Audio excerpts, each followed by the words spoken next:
ಶುಭವಾದ ಈ ಸುಸಂದರ್ಭ ಅಕ್ಷಯ ತೃತೀಯವಾಗಿರತಕ್ಕಂತಹ ಬಸವ ಜಯಂತಿಯ ಈ ಒಂದು ಮಹಾ ಸುದಿನದಂದು ಕ್ಷೇತ್ರ ಪಾಲಕನಾಗಿರ್ತಕ್ಕಂತಹ ಶ್ರೀ ಶನೀಶ್ಚರ ಸ್ವಾಮಿ ಕ್ಷೇತ್ರ ಪಾಲ್ನಲ್ಲಿ ಮಠದಲ್ಲಿ ಪರಮಾತ್ಮನಾಗಿರುವಂತಹ ಶನೀಶ್ಚರನನ್ನ, ಕ್ಷೇತ್ರಾದಿ ದೇವತೆಗಳನ್ನ, ಪ್ರಕೃತಿಯನ್ನ, ಅಂತರಾಳದ ಶಕ್ತಿಯ ಒಂದು ಕೂಟದಲ್ಲಿ ಪ್ರಾರ್ಥನೆಯನ್ನು ಸಲ್ಲಿಸಿ ಈ ಒಂದು ವಿಶೇಷ ಕಾರ್ಯಕ್ರಮಕ್ಕೆ ಆಗಮಿಸಿರ್ತಕ್ಕಂತಹ ಪರಮ ಪೂಜ್ಯರಾಗಿರ್ತಕ್ಕಂತಹ ಲಕ್ಷ್ಮೀ ಮಹಾಲಕ್ಷ್ಮಿ ಪೀಠದ ಗುರುಗಳಲ್ಲಿ ನನ್ನ ಪ್ರಣಾಮಗಳನ್ನು ಸಲ್ಲಿಸಿ ಈ ಒಂದು ಕಾರ್ಯಕ್ರಮಕ್ಕೆ ಆಗಮಿಸಿರತಕ್ಕಂತಹ ಕಂಪನಿಯ ನಮ್ಮ ಎಲ್ಲ ನಾಯಕರನ್ನು ಕೂಡ ಮನದಾಳದಲ್ಲಿ ಸ್ಮರಿಸುತ್ತಾ, ಅದೇ ರೀತಿ ವೇದಿಕೆಯ ಮೇಲಿರತಕ್ಕಂತಹ ಎಲ್ಲ ಗಣ್ಯಾತೀತರನ್ನ ಸ್ಮರಿಸಿ, ಮಾಧ್ಯಮ ಬಂಧುಗಳಲ್ಲಿ ಆತ್ಮಾವಲೋಕನದ ಚಿಂತೆಯನ್ನು ಮಾಡುತ್ತಾ ಅವರಿಗೂ ಕೂಡ ಶರಣಾರ್ಥಿಗಳನ್ನು ಸಲ್ಲಿಸಿ ಈ ಒಂದು ಕಾರ್ಯಕ್ರಮಕ್ಕೆ ಆಗಮಿಸಿರ್ತಕ್ಕಂಥ ಮುಂಬದಿಯಲ್ಲಿ ಇರ್ತಕ್ಕಂಥ ಎಲ್ಲ ತಾತ ಮಾತೆಯವರೇ, ಗುರು ಕಿರಿಯರೇ, ಸದ್ಭಕ್ತರೇ,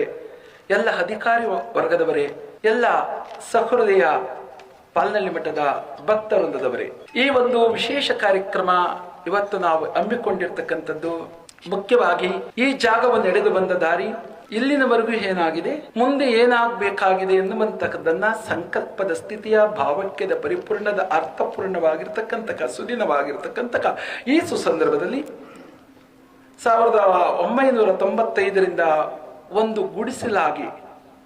ಗುಡಿಸಲನ್ನು ಕೂಡ ಹಾಕುವುದಕ್ಕೆ ನಮಗೆ ಚೈತನ್ಯ ಇಲ್ಲದಿಲ್ಲರುವಂತಹ ಸಂದರ್ಭ, ನಮ್ಮ ಮನೆಯಲ್ಲಿರ್ತಕ್ಕಂಥ ಒಂದು ಕರಿಯ ಹೋರಿಯನ್ನ ಮಾರಿ 740 ರೂಪಾಯಿಗೆ, ಇದೇ ನಮ್ಮ ಪಕ್ಕದಲ್ಲಿರ್ತಕ್ಕಂಥ ಕಲ್ಪಾಳ್ಯದ ಶಂಕರಪ್ಪನವರಿಗೆ ಮಾರಿ ಅದರಿಂದ ಒಂದು ಕಲ್ಲು ಕಾವೆಯನ್ನು 4 ಕಲ್ಲು ಕಾವೆಯನ್ನು ತಂದು ಗುಡಿಸಲನ್ನು ಹಾಕಿ ಆ ಗುಡಿಸಲಿನಿಂದ ಒಂದು ವಿಗ್ರಹವನ್ನ ಅಂದ್ರೆ ಫೋಟೋವನ್ನು ಇಟ್ಟು ಪ್ರಾರ್ಥನೆ ಮಾಡ್ಕೊಂಡು ಬಂದಿರತಕ್ಕಂತಹ ಈ ಒಂದು ಸ್ಥಳ ಭಕ್ತರ ಆರಾಧ್ಯದ ಮೇರೆಗೆ, ಭಕ್ತರ ಒಂದು ನಿಷ್ಠೆಯ ಪರಾಕಾಷ್ಠೆಯ ಮೇರೆಗೆ ಅವಿಚ್ಛಿನ್ನವಾಗಿ ನಡೆದುಕೊಂಡು ಬಂದಿದೆ.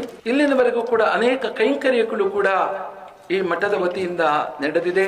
ಎಲ್ಲವೂ ಕೂಡ ಭಗವಂತನ ಸಾಕ್ಷಾತ್ಕಾರ ದ್ವೀಪಮಯದಿಂದ.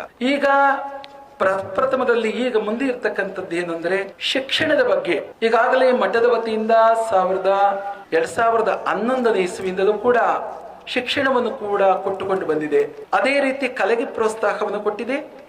ಆಯುರ್ವೇದಕ್ಕೆ ಪರಿಪೂರ್ಣವಾಗಿರ್ತಕ್ಕಂತಹ ಶಕ್ತಿಯನ್ನ ಕೊಟ್ಟಿದೆ.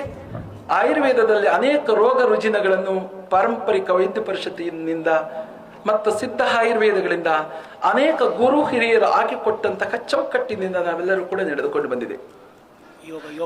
ನಡೆದಾಡುವ ದೇವರು ಡಾಕ್ಟರ್ ಶ್ರೀ ಶಿವಕುಮಾರ ಸ್ವಾಮೀಜಿಯವರ ಕೃಪಾ ಆಶೀರ್ವಾದದ ಮೇರೆಗೆ ಅನೇಕ ಚಿಂತನೆಗಳನ್ನ, ಮಂಥನಗಳನ್ನು ಇಟ್ಟುಕೊಂಡು ಅನೇಕ ಅವಧೂತ ಗುರುಗಳಿದ್ದಾರೆ, ಅಗೋರಿ ಗುರುಗಳಿದ್ದಾರೆ. ಅಗೋರಿ ಗುರುಗಳಿಂದ ನನಗೆ 11 ಅಗೋರಿಗಳಿಂದ, 4 ಜನ ಅವಧೂತರಿಂದ ಮತ್ತು ಈ ಸಮಾಜದ ಜಾಂಬವ ಗುರುಗಳಾಗಿರ್ತಕ್ಕಂತಹ ರುದ್ರಾಕ್ಷ ದೇಶಿ ಕೇಂದ್ರ ಸ್ವಾಮೀಜಿಯವರಿಂದಲೂ ಕೂಡ 2001ರಲ್ಲಿ ದೀಕ್ಷೆಯಾಗಿತ್ತು. ಅನೇಕ ಗುರು ಹಿರಿಯರ ಆಶೀರ್ವಾದದ ಮೇರೆಗೆ ಕೈಂಕರ್ಯಗಳನ್ನು ಅತ್ಯಧಿಕವಾಗಿರ್ತಕ್ಕಂತಹ ಆಧ್ಯಾತ್ಮ ಚಿಂತನೆ, ಸಾಂಸ್ಕೃತಿಕ ಕಾರ್ಯಕ್ರಮಗಳು, ಮುಖ್ಯವಾಗಿರ್ತಕ್ಕಂಥದ್ದು ಆಯುರ್ವೇದದ ಬಗ್ಗೆದಲ್ಲಿ ಆಯುರ್ವೇದದಲ್ಲಿ 1,63,000 ಸ್ತೋತ್ರಾಂಜನಗಳು, ಗಿಡಮೂಲಿಕೆಗಳ ದರ್ಪಣ ಬಿದಿಲಲಾಟಗಳು, ರಸವಿದ್ಯೆಶಾಸ್ತ್ರ, ಜಾರಣ, ಮಾರಣ, ತಾರಣ, ಆವಿಷ್ಕಾರಕ, ಸುಕೃತಿ, ದಾತ್ರಿಕಿ, ವಿನಯ, ಗಾಂಭೀರ್ಯಹೋ, ಲವಣಹೋ, ಸುನಂದಹ, ಹಸಿ, ಉಸಿ ಇಂತಹ 1,64,000 ಅಭ್ಯುದಯನಗಳು, ಬಾಟನಿ ಶಾಸ್ತ್ರ ಅಂತ ಏನು ಹೇಳ್ತೀವೋ ಸಸ್ಯಶಾಸ್ತ್ರ, ಅದರಿಂದಲೂ ಕೂಡ ಅನೇಕ ರೋಗಗಳನ್ನು ನಾವು ವಾಸಿ ಮಾಡಿರುವುದಕ್ಕೆ ಅನೇಕ ಗುರು ಹಿರಿಯರ ಆಶೀರ್ವಾದ ಇದೆ. ವಾಸಿ ಮಾಡಿದ್ದೀವಿ. ಯೋಗ ಶಿಬಿರಗಳು, ಧ್ಯಾನ, ಕುಂಡಲಿನಿ ಶಾಸ್ತ್ರ, ಹಠಯೋಗ, ಇಂದ್ರಜಾಲ, ಮಹೇಂದ್ರಜಾಲ, ಇಂದ್ರಜಾಲ, ಸುಕೃತಜಾಲ, ನಾಂದಿಕ ಜಾಲ, ವಿದ್ವೇಷಣ, ಶಾಂತಿಕರ್ಮ, ಉಚ್ಚಾಟನ, ಮಾರಣ, ಅನೇಕ ಕರ್ಮಗಳು, ಷಟ್ಕರ್ಮಾಚರಣೆಗಳು ಕೂಡ ಮಾಡಿಕೊಂಡು ಬಂದಿರ್ತೀವಿ.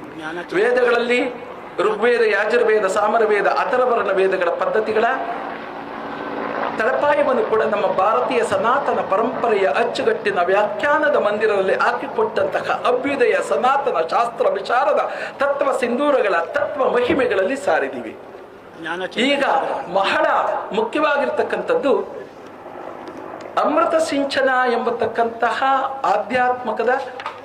ಆಧ್ಯಾತ್ಮದ ವಿಶ್ವವಿದ್ಯಾಲಯವು 2012ನೇ ಸಾಲಿನಲ್ಲಿ ಅಧಿಕೃತವಾಗಿ ಸರ್ಕಾರದಿಂದ ಘೋಷಣೆಯಾಗಿತ್ತು. ಅಧಿಕೃತವಾಗಿ ಘೋಷಣೆಯಾಗಿರ್ತಕ್ಕಂತಹ ಈ ಸಂದರ್ಭದಲ್ಲಿ ನಮ್ಮ ಡಾಕ್ಟರ್ ಹರೀಶ್ ರವರು ಕೂಡ ಕುಲಾಧಿಪತಿಗಳು ಕುಳಿತಿದ್ದಾರೆ. ಎಲ್ಲ ಸಹೃದಯ ಬಂಧುಗಳು ಕೂಡ ಇದ್ದಾರೆ. ಆಧ್ಯಾತ್ಮಿಕದ ಈ ಅಮೃತ ಸಿಂಚನವನ್ನ ಏನಕ್ಕೆ ಮಾಡಬೇಕು? ಮಾನವನಿಗೆ ಬೇಕಾಗಿರ್ತಕ್ಕಂಥದ್ದು ಬಹುಮುಖ್ಯವಾಗಿರ್ತಕ್ಕಂಥ ಜ್ಞಾನ, ಮಾನವ ಮೌಲ್ಯಗಳ ಗುಣತತ್ವಗಳು. 64 ವಿದ್ಯೆಗಳು. ಅಣಿಮ ಮಹಿಮ ಗರಿಮ ಲಗಿಮ ಈಶತ್ಮ ಶತ್ವಂ ಸುಕೃತ ಆನಂದಃ ಸ್ವಾದಿಷ್ಟಾನಹೋ. ಅನೇಕ ಕೈಂಕರ್ಯಗಳಲ್ಲಿ ಮಾಡ್ತಕ್ಕಂತಹ ಇಂದ್ರಜಾಲ ಇರ್ಬೋದು, ಮಹೇಂದ್ರಜಾಲ ಇರ್ಬೋದು, ವ್ಯವಸಾಯೀಕರಣಗೆ ಇರ್ಬೋದು, ವಿದ್ಯಾಶಾಸ್ತ್ರಗಳಿರ್ಬೋದು, ಆರೋಗ್ಯ ಸುವ್ಯವಸ್ಥೆಗಳಿರ್ಬೋದು, ದಾತೃ ವಿನಯ ಗಾಂಭೀರ್ಯಗಳ ಗುಣಲಕ್ಷಣಗಳ ಪ್ರಬುದ್ಧ ಚಿನ್ಮೆಗಳಿರಬಹುದು. ಇದು ಬೇಕಾಗತ್ತೆ. ಇದರಿಂದಲೂ ಕೂಡ ಮಾನವ ಮೌಲ್ಯಕ್ಕೆ ಬೇಕಾಗಿರ್ತಕ್ಕಂತಹ ಒಂದು ಜ್ಞಾನವನ್ನು ನಾವು ಕೊಡಬೇಕು ಅಂತಹ ಚಿಂತನ ಮಂಥನಗಳನ್ನು ಮಾಡಿ ನಾವು ಅಮೃತ ಸಿಂಚನ ಎಂಬತಕ್ಕಂತಹ ಒಂದು ವಿಶ್ವವಿದ್ಯಾಲಯವನ್ನ ಸಹೃದಯ ಎಲ್ಲ ಶಕ್ತಿಗಳ ಆಧಾರದ ಮೇಲೆಗೆ ಕರ್ನಾಟಕ ರಾಜ್ಯ ಪತ್ರದಲ್ಲಿ ನಾವು 2012 ಮತ್ತು 13 ಸಾಲಿನಲ್ಲಿ ಅಧಿಕೃತವಾಗಿ ಘೋಷಣೆಯಾಗಿತ್ತು.